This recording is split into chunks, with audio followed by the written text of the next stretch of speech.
सुप्रभात सभी छात्र छात्राओं, प्रतिभागियों, अजीज मित्रों और इस ऑनलाइन क्लास में मेरा हौसला बढ़ाने वाले और दुआओं के ढेर के साथ सहयोग करने वाले सभी मेरे प्रिय छात्रों को, अजीज मित्रों का मैं हार्दिक अभिनंदन करता हूं, स्वागत करता हूं, इस्तकबाल करता हूं और आपको ये अग्रिम बधाई देता हूं कि आप जल्दी अपने लक्ष्य में सफल। चलो हम एक बिंदु पर आते हैं। कल हमने महाराणा कुंभा की शुरुआती जो स्टेपें थी वो हमने आपकी क्लियर की थी। अब हम उस स्टेप को आगे बढ़ाते हैं कि कल हम एक शब्द पढ़ रहे थे महाराणा कुंभा के बाद में दूसरी जो डिटेल हम आपको भेज रहे थे उस टॉपिक को आप देखिए और पढ़िए, ध्यान से देखिए कौन सी चीज है। महाराणा कुंभा ने अपने जीवन काल में मालवा के शासक महमूद खिलजी को हराया और महमूद खिलजी को जिस युद्ध में हराया था उस युद्ध का नाम था सारंगपुर का युद्ध। कौन सा युद्ध था? सारंगपुर का युद्ध। और सारंगपुर का युद्ध कब हुआ था? 1437 ईस्वी के अंतर्गत हुआ था। इस सारंगपुर के ऐतिहासिक युद्ध में महमूद खिलजी नाम के व्यक्ति को हराया था और महमूद खिलजी नाम के व्यक्ति ने महाराणा कुंभा के समकालीन रहते हुए 5 बार मेवाड़ पर आक्रमण किया। उसने आंचलगढ़ के किले सिरोही पर आक्रमण किया, वहां पर मधुमक्खियों ने उसे घेर लिया, उसने उसका नाम बहुरा स्थल रख दिया। इसके साथ यहाँ पर बाण माता थी जो सिसोदिया राजवंश की कुलदेवी थी, उसकी मूर्ति को तोड़कर महमूद खिलजी ने कसाईयों को मांस तोड़ने के लिए दे दिया था। ये बात हम कर चुके हैं और इस विजय के उपलक्ष्य में उन्होंने कीर्ति स्तंभ का निर्माण करवाया। कल मैं आपको कीर्ति स्तंभ प्रशस्ति मैंने पढ़ाई, रणकपुर प्रशस्ति पढ़ाई थी और अब उसके आगे की स्टेप आपको समझाता हूँ। महाराणा कुंभा ने अपने जीवन काल में कुंभलगढ़ प्रशस्ति लिखवाई थी। कुंभलगढ़ प्रशस्ति है वो कब की है? तो कुंभलगढ़ प्रशस्ति 1460 ईस्वी की। कुंभलगढ़ प्रशस्ति किसने लिखी है? कान्हा व्यास ने लिखी है। लेकिन राजस्थान में सिरोही का इतिहास लिखने वाले गौरीशंकर हीराशंकर ओझा हैं। उस हीराशंकर ओझा ने इसका रचनाकार कृष्ण भट्ट को बताया, महेश भट्ट को बताया, लेकिन वो गलत है बताया जाता है। इस कुंभलगढ़ प्रशस्ति के लेखक हैं वो कौन है? कान्हा व्यास। इस कुंभलगढ़ प्रशस्ति की जो भाषा है वो भाषा कौन सी है? संस्कृत है। ये जो कुंभलगढ़ प्रशस्ति है, इस कुंभलगढ़ प्रशस्ति के अंतर्गत एक बात और लिखी हुई है जो गलत बताई जाती है कि बप्पा रावल जो है उसके पुत्र थे कालभोज, जो इतिहास में इसको क्या माना गया है? गलत माना गया। कुंभलगढ़ प्रशस्ति के अंतर्गत महाराणा कुंभा को धर्म और पवित्रता का अवतार माना गया। कुंभा को धर्म व पवित्रता का अवतार माना गया है कि धर्म और पवित्रता के अवतार के रूप में इसको स्वीकार किया गया। कुंभलगढ़ प्रशस्ति जो है, ये कुंभलगढ़ प्रशस्ति एक राजस्थान की सर्वश्रेष्ठ प्रशस्ति के अंतर्गत इसका उल्लेख किया जाता है। महाराणा कुंभा ने अपने जीवन काल के अंतर्गत एक किले का निर्माण करवाया था और उस किले का नाम था कुंभलगढ़ किला। इस कुंभलगढ़ किले का दूसरा नाम है कुंभलेरू। अब मैं इसको आपको कुंभलेरू किले के नाम से प्रसिद्ध है, तो मैं इसकी आपको सारी डिटेलें आपको बताऊं और उसको किस तरीके से आपको बताना है, किस तरीके से आपको वो डिटेल जो है वो आपको इसे स्वीकार करनी है। तो कुंभलेरू या कुंभलगढ़ किला कहाँ बना हुआ है? वो कुंभलगढ़ किला जो बना हुआ है वो जरगा पहाड़ी पर बना हुआ है। तो आपने एक शब्द यहाँ पर लिखा, कौन सी पहाड़ी पर है? जरगा पहाड़ी पर।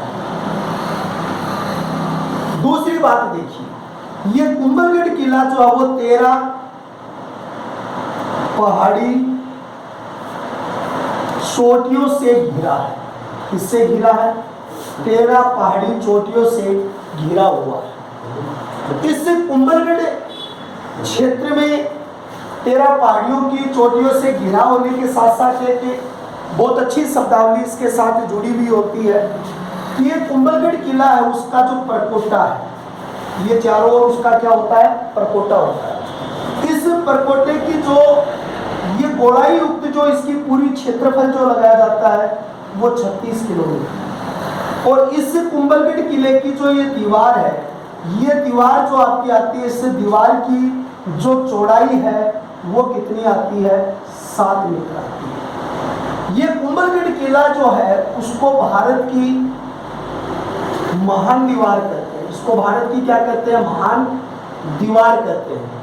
इस को भारत की महान दीवार कहते हैं। लेकिन विश्व की महान दीवार कौन सी है? तो विश्व की महान दीवार जो है वो विश्व की महान दीवार है चीन की दीवार। चीन की दीवार का निर्माण कब हुआ, इसकी पूरी डिटेलें में हम आपको बताते हैं और किस तरीके से आपको इसे क्लियर करना है। दूसरी बात देखिए, अब कुंभलगढ़ किले की ये जो मैं यहाँ से साफ कर दूं कि यहाँ से आपको बता दूं, ये चीज आगे की आपको समझा दूं, तो इस तरीके से आपको क्लियर करना है कि कुंभलगढ़ की चीन की महान दीवार है। तो पहले आप एक बात देखो, चीन की दीवार 1800 मीटर, और ये जो चीन की दीवार है इसका निर्माण किसने करवाया?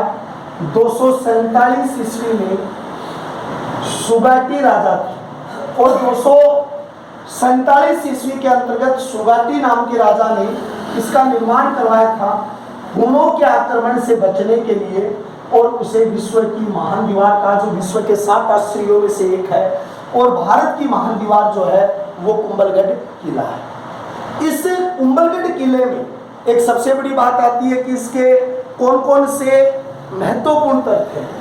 इस कुंभलगढ़ किले का एक भाग है यहाँ पर विशिष्ट है, और इस भाग को क्या कहते हैं? कटारगढ़ कहते हैं, क्योंकि ये किसकी नोक पर बना हुआ है?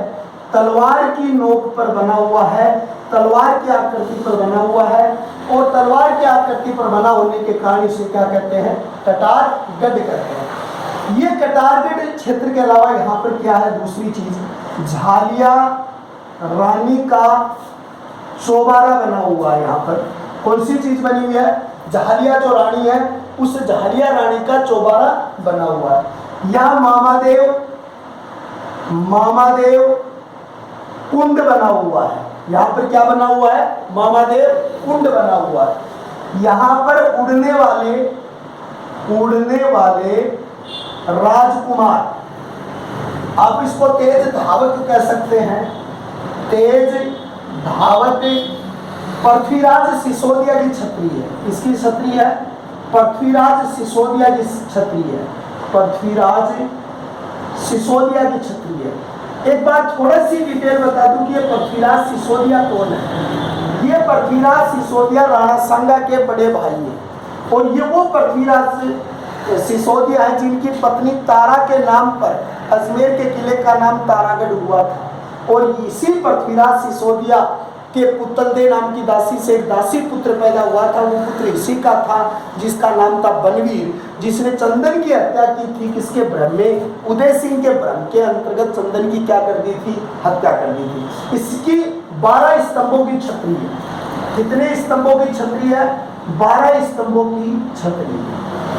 एक चीज मैं आपको बताऊं, यहाँ से आप कॉपी लेके अलग से छोटा सा बना के 84 स्तंभ की छतरी, 80 स्तंभ की, 32 की 3 छतरियाँ, 8 स्तंभों की छतरी, 12 स्तंभों की छतरी, 10 स्तंभों की छतरी, 8 स्तंभों की छतरी, ये सारी छतरी अगर आप करते हो तो आपका एक बहुत बड़ा पॉइंट आपका निकल जाता है यहाँ से। जैसे 84 खंभों की छतरी बूंदी की प्रसिद्ध है, दाबाई देवा की बनाई हुई छतरी अनिरुद्ध के भाई थे।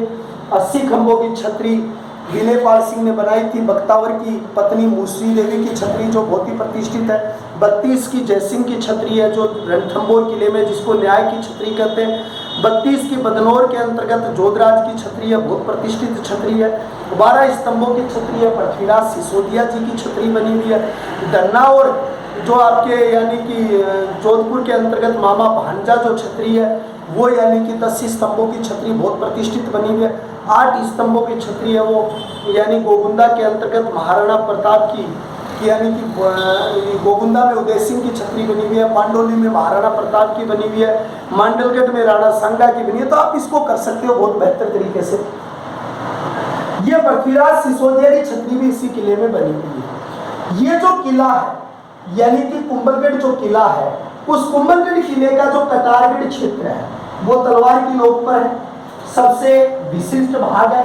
किले में एक छोटा किला अलग से बनाया गया है। ये कटारगढ़ कुंभा का निवास स्थान था और इस कटारगढ़ और कुंभलगढ़ की ऊंचाई को देखकर, यानी कटारगढ़ और कुंभलगढ़ की ऊंचाई को देखकर किसने कहा था? अबुल फजल ने कहा था। यह अबुल फजल नवरत्नों में एक था जिनका संबंध नागौर से था। अकबर का दरबारी था, उसका प्रिय दरबारी था। इस अबुल फजल ने कहा अगर इस किले की ओर सीधे मुंह करके देखा जाए, सीधी गर्दन करके देखा जाए तो सिर की पगड़ी नीचे गिर जाती है। ये बात किसने कही थी? अबुल फजल ने कही थी। किसके बारे में कही थी? कटारगढ़ के बारे में कही थी, कुंभलगढ़ के बारे में नहीं कही। हाँ, कटारगढ़ ऑप्शन में नहीं है तो आप इसको प्रश्न के रूप में जो सिलेक्ट करते हो वो सिलेक्ट किसके रूप में कर सकते हो? कुंभलगढ़ के रूप में इसको स्वीकार कर सकते हो, लेकिन कटारगढ़ आए तो कटारगढ़ करना। दूसरी बात, ये जो किला है, इस किले के अंतर्गत जो नीचे उतरने का जो रास्ता है, मान लो इसे किले से धीरे धीरे छोटी पगडंडी है उससे नीचे आते हैं तो उसको तो कहते हैं रानीवाटा, जो पूर्वी क्षेत्र की ओर है, पूर्व क्षेत्र की ओर, उसको उतरने के रास्ते हैं। और इसमें उतरने के रास्ते के अलावा इस पर चढ़ने के जो रास्ते हैं, ऊपर से जो सकड़े रास्ते ऊपर जाते हैं उसको रानीवाटा कहते हैं। उसको क्या कहते हैं? ये रानीवाटा, उसको टूट्या हुआ होड़ा कहते हैं। क्या कहते हैं? टूट्या हुआ होड़ा, इसे इतिहास के अंतर्गत कहा जाता है। ये जो कटारगढ़ किला है, कुंभलगढ़ किला, इस कुंभलगढ़ किले में एक बहुत अच्छी चीज है और उस अच्छी चीज का नाम क्या, उसे आप ध्यान से देखिए। उस अच्छी चीज का नाम है बादल महल। कौन से महल है? बादल महल। इसका नाम बादल महल क्यों है? पहले तो ये देखिए, क्योंकि इस कुंभलगढ़ किले के अंतर्गत जो बादल महल बना हुआ है वो बादलों से हिलोरे खाता है, यानी उसकी ऊंचाई काफी है। तो उसको जब देखते हैं तो बादल जब जैसे वर्षा ऋतु में जब नीचे आते हैं पहाड़ियों में तो उनकी धुंध सी दिखाई देती है, तो वो महल बादल में हिलोरे खाते हुए दिखता है, इसलिए उसको बादल महल कहते हैं। इस बादल महल के दो भाग हैं, एक तो है जनाना महल और एक है मर्दाना महल। ये मर्दाना महल और जनाना महल। और जनाना महल श्रृंगार कक्ष था। इसके दो भाग थे, एक भाग इसका है श्रृंगार कक्ष और दूसरा भाग इसका जूना चेरी। क्या है? इसका जूना चेरी है। इस जूना चेरी में जो बादल महल का जो भाग है जनाना महल, और जनाना महल का जो भाग है जूना चेरी, मैंने चूना लिख दिया, मैंने जूना है। ये जूना चेरी जो है, उस जूना चेरी में 9 मई 1540 ईस्वी को कीका का जन्म हुआ था। कीका किसका नाम है? इतिहास के अंतर्गत महाराणा प्रताप का नाम है, उसका जन्म इसी में हुआ था। अब आपसे एक बात नोटेड आई, बादल महल ये जैसलमेर के बहुत प्रसिद्ध है, डूंगरपुर के प्रसिद्ध है बादल महल, लेकिन कलात्मक बादल महल, शीशे के बने हुए बादल महल, जिस पर जब बारिश की बूंदें आती हैं तो वो ऊपर किले के ऊपर गिर जाती है, उसके ऊपर नीचे से उसको दिखाई नहीं देता है और उस बूंदों को साफ साफ रूप से देखा जा सकता है। ये बादल महल जो प्रसिद्ध है वो कहाँ के प्रसिद्ध है? वो बादल महल यानी नागौर के तो वह जो बरसात की बूंदों वाले जो बादल महल आते हैं वो तो वहाँ के प्रसिद्ध है और ये बादल महल यहाँ के प्रतिष्ठित है। दूसरी बात देखिए यहाँ पर, ये जो कुंभलगढ़ किला जो है, यानी कि जो एक ऐतिहासिक किले, इसका नाम कुंभलगढ़ कैसे हुआ? देखो, पहले निर्माण कार्य पूछे तो आपको लिखना 1448 से 1459 तक बना हुआ है। इस किले के वास्तुकार पूछ ले तो वास्तुकार के अंतर्गत आप नाम लिखेंगे मंडन का लिखेंगे। अगर आपको ये पूछ ले इसे इतिहास में क्या कहते हैं तो आप लिखोगे इसे मेवाड़ की आंख कहते हैं। क्या कहते हैं? मेवाड़ किसको क्या कहते हैं? आंख कहते हैं। कोई शाखा इसमें हुआ नहीं है। इसमें एक यज्ञ वेदिका बनी हुई है। क्या बनी हुई है? यज्ञ वेदिका बनी हुई है। वो यज्ञ वेदिका भी किसमें बनी हुई है? कुंभलगढ़ के किले में बनी हुई है। तो ये कुंभलगढ़ के किले के रूप में आपसे पूछी जाती है। ये शब्दावली आपको इस तरीके से लिखनी होती है। फिर दूसरी चीज आपकी यहाँ पर आती है कि ये जो कुंभलगढ़ किला जो है एक ऐतिहासिक किले के रूप में है।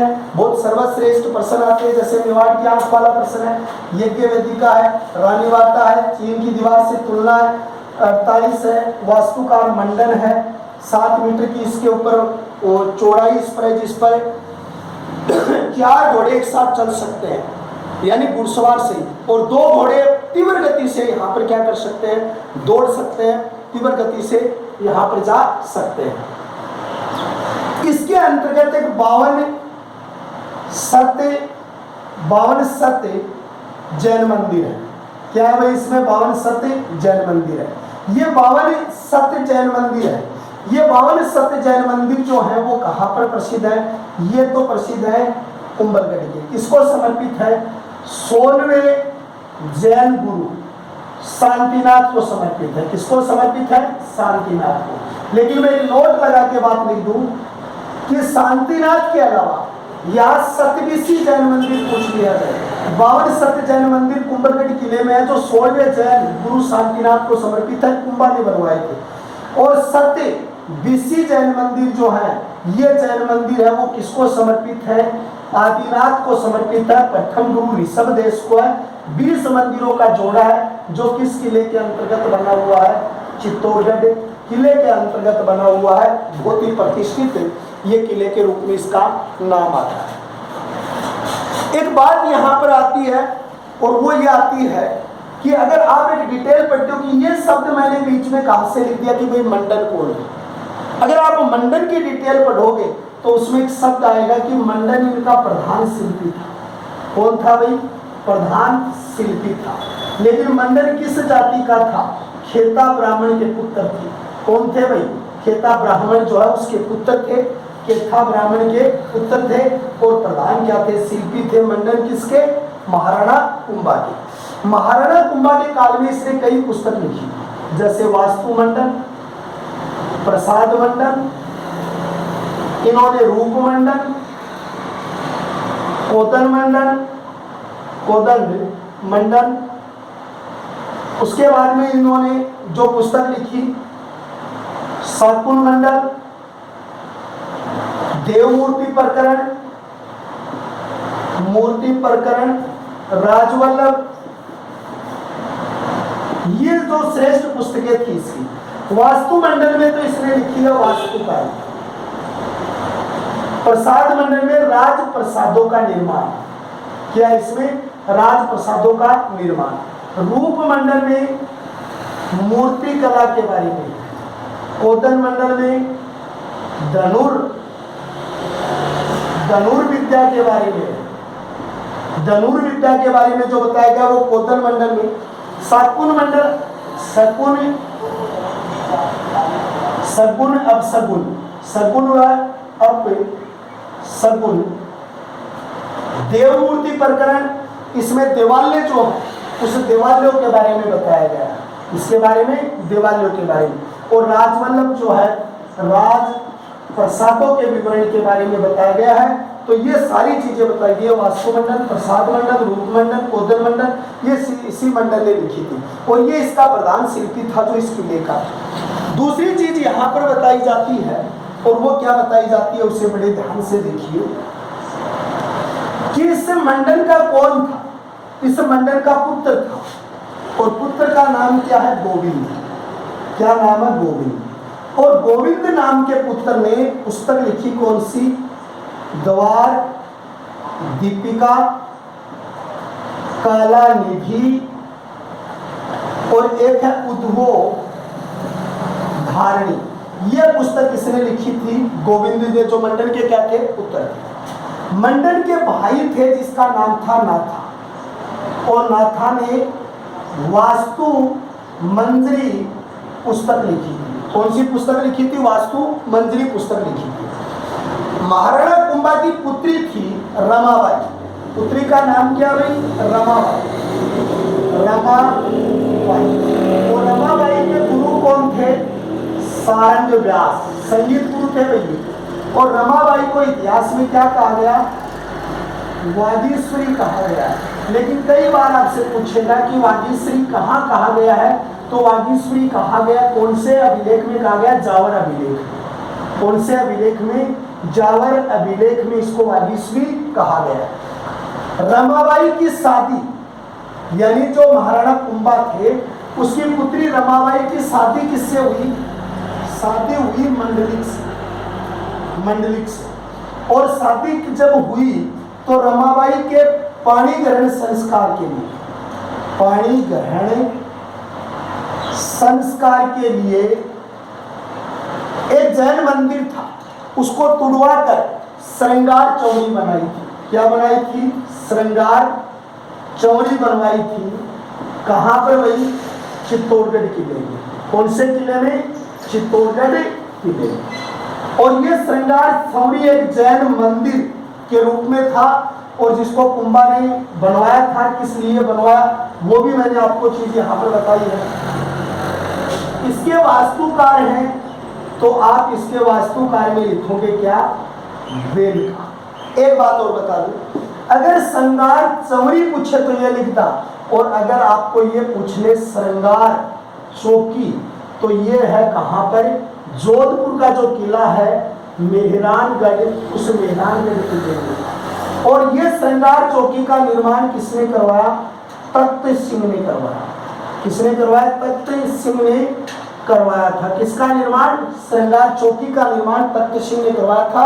तख्त सिंह जो 1857 की क्रांति के समय जोधपुर के राजा थे, उसके बाद सभी राजाओं का राज्याभिषेक इन्हीं के दरबार के अंतर्गत हुआ करता है। कहा जाता है कि इसके दरबार के अंतर्गत जो महाराणा कुंभा थे, उसके दरबार में और भी साहित्यकार जैसे सोमदत्त, टिल्ला भट्ट, जीर सेन सूरी, भुवन सिंह सूरी, टिल्ला भट्ट, सोमदत्त, जीन सेन सूरी, भुवन सिंह सूरी, ये सारे थे वो किसके दरबारी थे? ये महाराणा कुंभा के प्रतिष्ठित दरबारी के रूप में इनका नाम लिया जाता है। कहा जाता है कि महाराणा कुंभा जो है, ये जो बनाया गया जो कुंभलगढ़ किला है, जिस पर हमने वो बाहर की चीजें भी, आपको साहित्यकारों की चीजें भी हमने बता दी। इस कुंभलगढ़ किले के 7 प्रमुख दरवाजे हैं, जिनमें गणेश पोल, हल्ला पोल, गणेश पोल, पाडन पोल, ये आपको पूछे जाते हैं। तो आपसे ये भी पूछा जाता है कुंभलगढ़ किले के कितने दरवाजे हैं? अगर आप उस पर लिखते हो तो नींबू पोल, हल्ला पोल, पाटन पोल, चौहान पोल, गणेश पोल, राम पोल, लक्ष्मण पोल, ये जो इसके प्रतिष्ठित क्या है? गेट है, दरवाजे हैं। और ये जो कुंभलगढ़ है आज वर्तमान समय में राजसमंद की एक क्या है? तहसील स्तर के रूप में ये क्या है? प्रतिष्ठित है। इसका निर्माण महाराणा कुंभा जी के द्वारा करवाया गया था। 48 से 59 ईस्वी के बीच इसका क्या हुआ था? निर्माण हुआ था। लेकिन महाराणा कुंभा ने और भी दुर्ग बनाए, जैसे मचान का किला। ये मचान का किला कहाँ बना हुआ है? ये राजसमंद में है। कहाँ बना हुआ है? राजसमंद में। और मचान का किला किसके लिए बनाया? मेर जाति के मीणाओं पर अंकुश के लिए। किसके लिए? अंकुश के लिए। दूसरा किला उसने कौन बनाया? बसंती देवी का किला। देवी का किला। तो ये बसंती देवी का किला कहाँ है? सिरोही। अगर यहाँ पर एक शब्द पूछ लिया जाए बीबी बसंती, तो बीबी बसंती के नाम से प्रसिद्ध श्रीमती एनी बिसेंट, ये कहाँ की रहने वाली थी? आयरलैंड की रहने वाली। भारत कब आई? 1893 में। इन्होंने कौन से लीग की स्थापना की? होम रूल लीग की स्थापना की थी। इनकी 2 पत्रिका कौन सी थी? न्यू इंडिया और कॉमनवेल्थ। और 1917 के कोलकाता कांग्रेस अधिवेशन में पहली कोई महिला जो भारतीय राष्ट्रीय कांग्रेस की अध्यक्ष बनी। नोटेड बिंदु यह है, अगर वहाँ ये पूछ ले कि पहली महिला भारतीय अध्यक्ष है, तो सरोजिनी नायडू थी। 1925 कानपुर अधिवेशन की अध्यक्ष थी, क्योंकि 24 में बेलगांव कांग्रेस अधिवेशन के एक ही बार अध्यक्ष बने थे। कौन? महात्मा गांधी जी। तो यानी कि श्रीमती एनी बेसेंट को बीबी बसंती भी कहा जाता है। उसने एक किला बनवाया था, भोमट का किला, यानी जो आपका डूंगरपुर, बांसवाड़ा, सिरोही, या आप ये कह सकते हो दक्षिण व पश्चिम जो क्षेत्र के दक्षिण से पश्चिम की साइड में, इस साइड में आप आते हो, तो यहाँ भील जाति बाहुल्य क्षेत्र था। और उन भीलों को अधिकृत करने के लिए इसने भोमटगढ़ का किला बनाया था।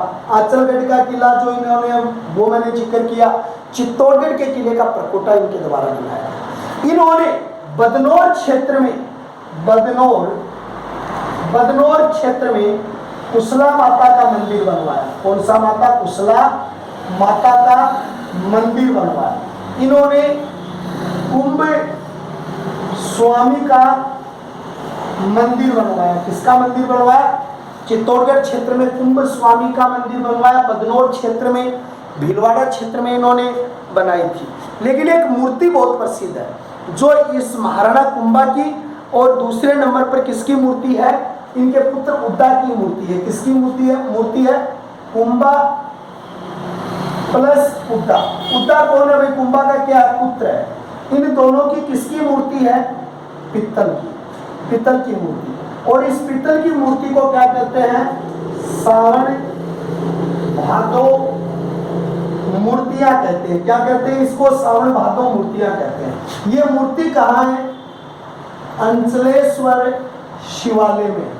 कहाँ पर है भाई? अंचलेश्वर शिवालय के अंतर्गत बनी हुई है। अब देखिए सावन भादो मूर्ति, सावन भादो गांव, सावन भादो झील, सावन भादो बांध, सावन भादो नहर, सावन भादो कड़ाइयाँ, सावन भादो महल और सावन भादो झील आ गया ऊपर। ये कई चीजें हैं जो सावन भादो के नाम से प्रसिद्ध है। जैसे सावन भादो गांव जो है वो सिंगोदा गांव कोटा का है। सिंगोदा गांव कोटा। सावन भादो झील जो है, ये झील कहाँ की प्रसिद्ध है? आंचलगढ़ किला जो आपका है और सिरोही। अगर आपसे पूछ ले सावन भादो बांध कहाँ के प्रसिद्ध है? कोटा। और सावन भादो नहर कहाँ की है? कोटा। कड़ाई कहाँ की है? देशनोक बीकानेर। और महल कहाँ के है? दीघ भरतपुर। और सावन भादो उद्यान कहाँ के प्रसिद्ध है? तो उद्यान प्रसिद्ध है आपके जयपुर के। और उद्यान की जगह बाघ पूछ ले तो हनुमानगढ़। ये कई चीज सावन भादो पर आती हैं। वैसे इनकी दो प्रसिद्ध क्या है? मूर्तियां हैं। तो ये चीज इनके अंतर्गत पूछी जाती है। फिर अगली चीज यहाँ पर ये आती है कि महाराणा कुंभा जी जो है उन्होंने अच्छे किले बनाए, मंदिर बनवाई, अनेक अच्छे साहित्यकार रहे, स्वयं एक अच्छे साहित्यकार रहे। जैसे मैंने कल लिखा था, संगीत शुद्ध प्रबंध, संगीत रत्नाकर, संगीत शुद्ध प्रबंध, संगीत मीमांसा, नृत्य कोश, वास्तु कोश नाम के अनेक पुस्तकें लिखी। और नृत्य कोश की रचना उसने संगीत कक्ष में लिखी थी, जो कटारगढ़ का सबसे ऊंचा भाग जो था उसको संगीत कक्ष के नाम से उल्लेखित किया गया है। तो ये कंपटीशन के काफी प्रभावित जो प्रश्न हैं, उस प्रभावित प्रश्नों के अंतर्गत इसके क्या आते हैं? जवाब आते हैं। तो ये महाराणा कुंभा के प्रश्न हैं। महाराणा कुंभा के विरुद्ध दो रियासतों ने एकीकरण किया था। इन्होंने एकीकरण किया था, दो रियासतों ने एकीकरण किया। एक तो रियासत उसमें जुड़ी थी जिसका नाम था मालवा, और दूसरी रियासत उसमें जुड़ी थी जिसका नाम था गुजरात। मालवा प्लस गुजरात दोनों की संयुक्त एक संधि हुई थी 1456 में। और 1456 ईस्वी के अंतर्गत जो ये दोनों के संधि हुई उसका नाम क्या था? चंपानेर संधि। और चंपानेर संधि जब हुई थी 1456 ईस्वी के अंतर्गत, जो इनके विरुद्ध, देखो राजस्थान अध्ययन में इसको 1452 भी लिखा हुआ है, क्योंकि एक संधि और थी जो रणमल के साथ की गई थी, आवल बावल की संधि है, वो एक अलग संधि है। और इस चंपानेर को जो हमारी यूनेस्को की जो स्थान विशेषों को सर्वे करने वाली साइट जो होती है, उस साइट में भी इसको शामिल कर दिया गया। कब? 2004 के अंतर्गत इनकी हुई थी। अब मालवा और गुजरात का गठबंधन हुआ, तो यहाँ के शासक कौन थे? कुतुब शाह। और यहाँ के शासक कौन थे? महमूद खिलजी। अब गुजरात वाला सिस्टम क्या हुआ था कि नागौर एक क्षेत्र था, और नागौर जो था उसके राजा हुआ करते थे फिरोज खान। और फिरोज खान की मृत्यु हो गई। उसके बाद राजसत्ता मिली शम्स खां, ये इसका पुत्र है। लेकिन शम्स खां से राजसत्ता किन्होंने ले ली थी? शम्स खां से राजसत्ता ले ली थी पूरी की पूरी किसने? उसके चाचा मुजाहिद ने ली। किसने ले ली थी? मुजाहिद बेग ने ले ली थी, जो इसके चाचा थे, नसूरुद्दीन के नाम से भी प्रसिद्ध है। तो ये गया कुंभा जी के पास, बोला साहब मेरी मदद करो। तो कुंभा जी ने दो शर्त रखी। एक तो आप नागौर किले की किलेबंदी नहीं करोगे, पहली शर्त नंबर एक तो यही रहेगी, और दूसरी शर्त ये रहेगी आप गाय की हत्या नहीं करोगे। ये दोनों बातें उसके बीच में क्या होगी? ठीक है। अब क्या हुआ कि मुजाहिद बेग जो नाम के व्यक्ति थे, शम्स खां थे, फिरोज खां थे, ये शम्स खां थे, इसने वो दोनों शर्त कुछ समय के लिए मानी, फिर नहीं मानी। और ये भी फिर किसके संरक्षण में आ गया? गुजरात के संरक्षण में। और इन दोनों ने क्या करनी थी? संधि की। और ये शम्स खां था, इसके विरुद्ध भी कुंभा जी को लास्ट में अभियान करना पड़ा, क्योंकि उन्होंने जो शर्त उनके साथ रखी गई थी वो नहीं थी, तो इसलिए उनके विरुद्ध उन्होंने कार्रवाई करनी पड़ी। तो ये जो स्टेप आपकी आती है, वो महाराणा कुंभा कालीन जो ऐतिहासिक स्टेप जो है, वो यहाँ पर कुंभा के जीवन चरित्र के अंतर्गत लिखी जाती है। देखो उसके बाद में जो महाराणा कुंभा जो है, उस महाराणा कुंभा पर एक शब्दावली लिखी जाती है